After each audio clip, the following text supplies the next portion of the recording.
It's that time again. Spoopy time. Spoopy time. Oh yeah, it's spoopy time.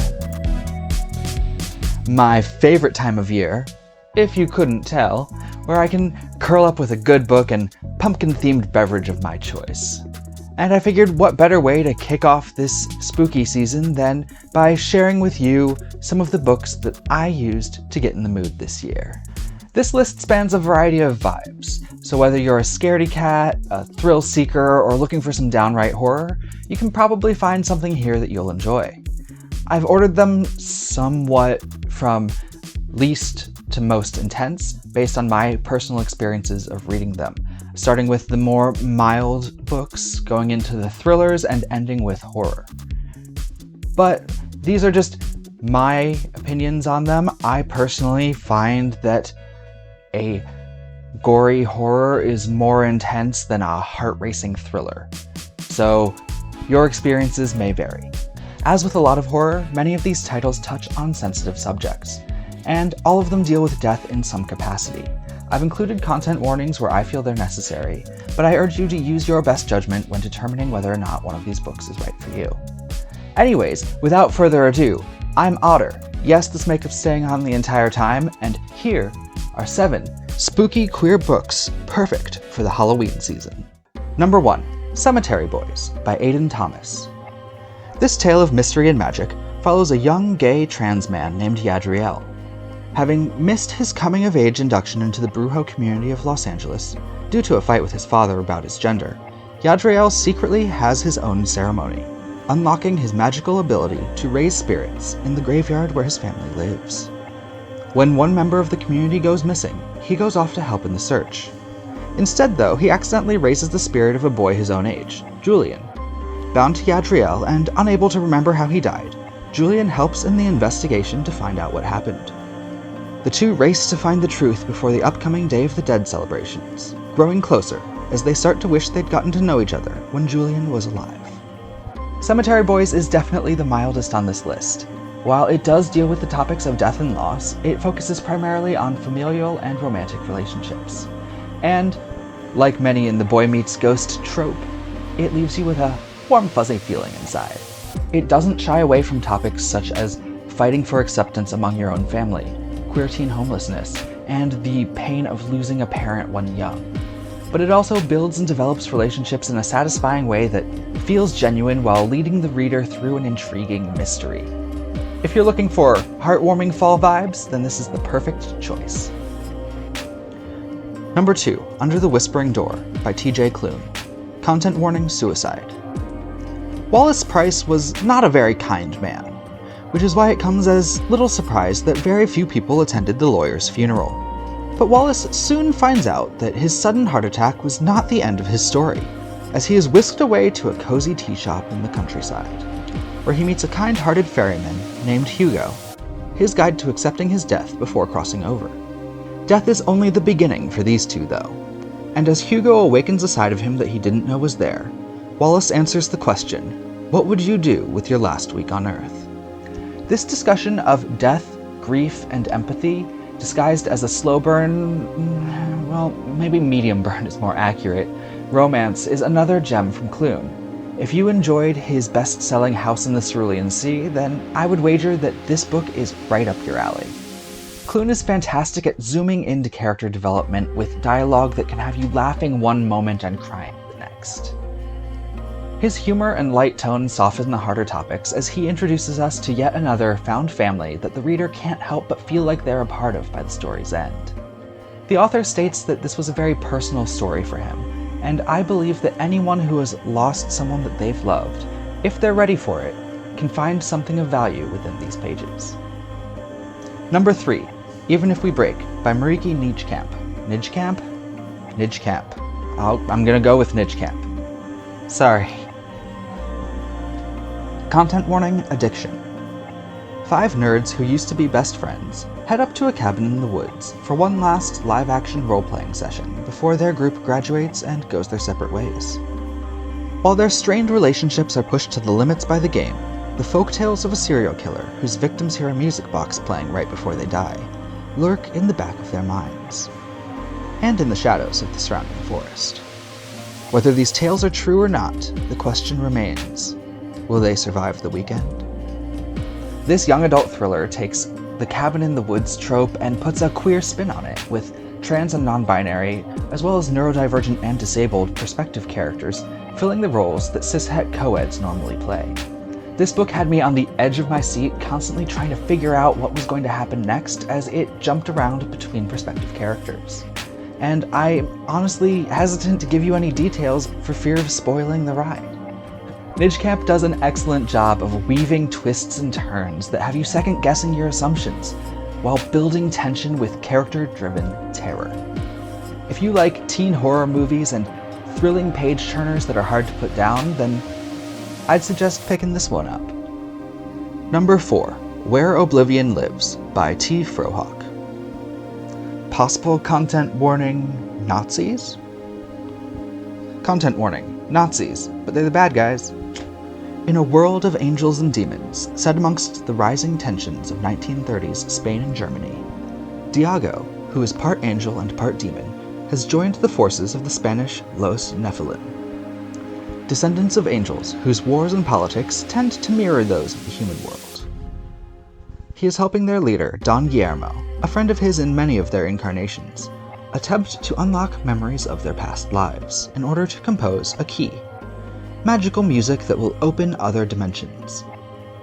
But he is distracted by the draw of his lost Stradivarius somewhere up north as it plagues his nightmares. Leaving his husband and son in Spain, Diago goes in search of the violin along the French and German border. But the malice behind the music that calls to him is undeniable, and no one knows what awaits him amidst the anomaly in the Black Forest. The first novel in the Los Nephilim series, Where Oblivion Lives, is the follow-up to a trio of novellas and the beginning of a trilogy. And as someone who came in cold to this, I can honestly tell you that you do not need to read the novellas first to pick up the trilogy. That being said, however, now that I've dipped my toes into this world, I'm probably going to go back and read those novellas. A fascinating historical fantasy of wars between angels and demons that mirror those of the human world while coexisting with us, this book rewards those who paid attention in history class. And Frohawk expertly weaves her characters into history with everything from looks back to their past lives in biblical times to PTSD suffering soldiers having flashbacks to World War I. There is a slower build to the darker elements of this story, but the climax really lands it solidly on this list for me.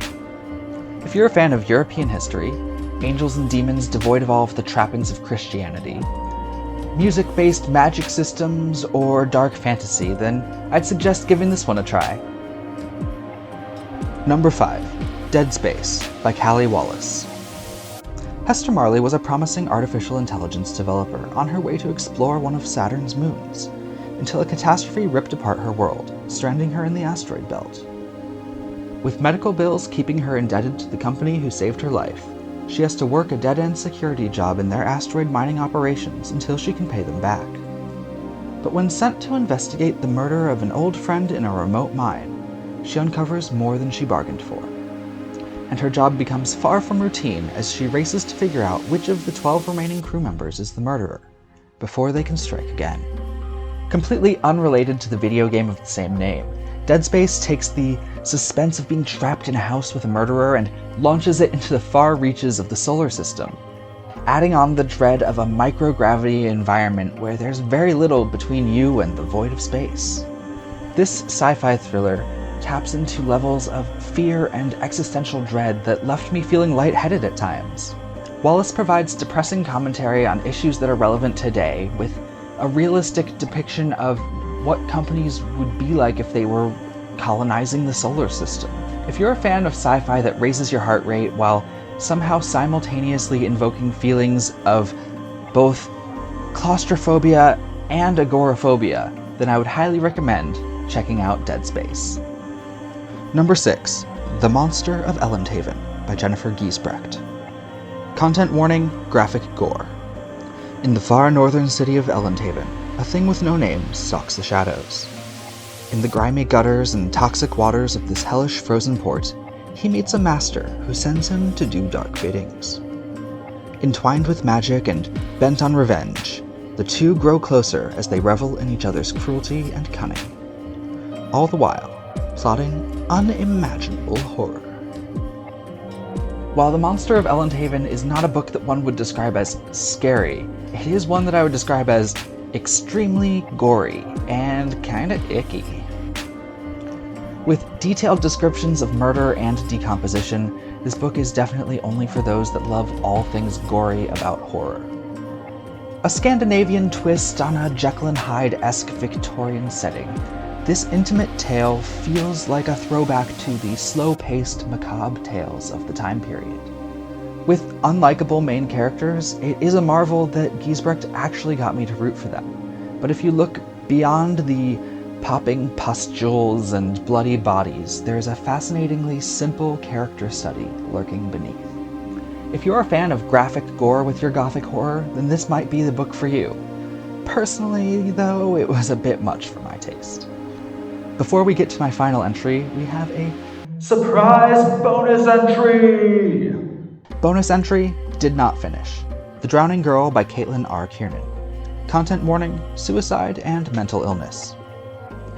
According to plot summaries, The Drowning Girl follows a schizophrenic protagonist who acts as an unreliable narrator, trying to unravel the mysteries of her encounters with various fantasy creatures.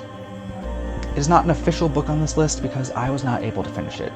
The book gets off to a very slow start with very little plot, and it's mainly just dozens of pages of discussing family tree and suicide. This continued circling back of the protagonist planning her own suicide was just a bit much for me. Though I tried to push my way through, I couldn't connect to this book in any meaningful way. But I ultimately decided that this brief shout-out was in order because those who have completed it have reviewed it favorably. I'll leave it up to you whether or not this one's right for you, but it wasn't right for me. And finally, number 7, Summer Suns by Lee Mandello. Content warning, suicide, gore, and substance abuse. Andrew Blur's best friend left him behind, ending what was supposed to be his one-semester head start at grad school by turning up dead. Distraught at the loss of the most important person in his life, Andrew travels to Tennessee to pick up the pieces. Sifting through the last few months of Eddie's life, he gets swept up into the opposing worlds of academia and illegal street racing. Determined to uncover what really happened, he finds himself digging deep into local folklore. All while, the very real revenant of his friend quite literally haunts his every move. This debut novel combines horror and mystery in a way that somehow makes wallowing in grief and horrific apparitions enjoyable to read about. Mandello's style of horror goes the opposite direction of Giesbrecht. In lieu of detailed descriptions, he takes the route that many of the best horror movies do, giving you just enough while leaving things rather vague and letting the reader's mind fill in the blanks, because odds are your brain's going to come up with something far worse than anything he could write on that page. He also tackles the subject of suicide, but he does it from the perspective of the survivors after the fact, which, at least for me, makes the subject a little bit easier to wrestle with. Andrew is quite literally letting his grief consume him, but the constant subtle character development makes it feel instead like a slow climb out of the pits of despair. The mystery is also handled brilliantly, with drip-fed clues keeping the reader just one step behind until everything comes to a head. This emotionally intense story ticks all the right boxes, and definitely feels more mature than a debut novel typically does. If you enjoy slow-building tension amidst looming dread and a good mystery, then I would highly recommend picking up Summer Suns. And that's my list! I hope I've given you at least a few titles that piqued your interest that you might pick up this spooky season. I know, as someone who personally prefers fantasy over horror, I was pleasantly surprised at just how many of these books I genuinely enjoyed. Also, should I continue doing drag looks for these videos? Let me know in the comments what you think, because, I mean, I enjoyed it, but it's also hour of makeup that I don't necessarily have to do, if no one really cares either way. Yeah. I will say one final time though, please, please, please, do read responsibly and prioritize your mental health when picking a title out. Anyways, stepping off of my soapbox, thank you so much for joining me, and until next time, have a good one.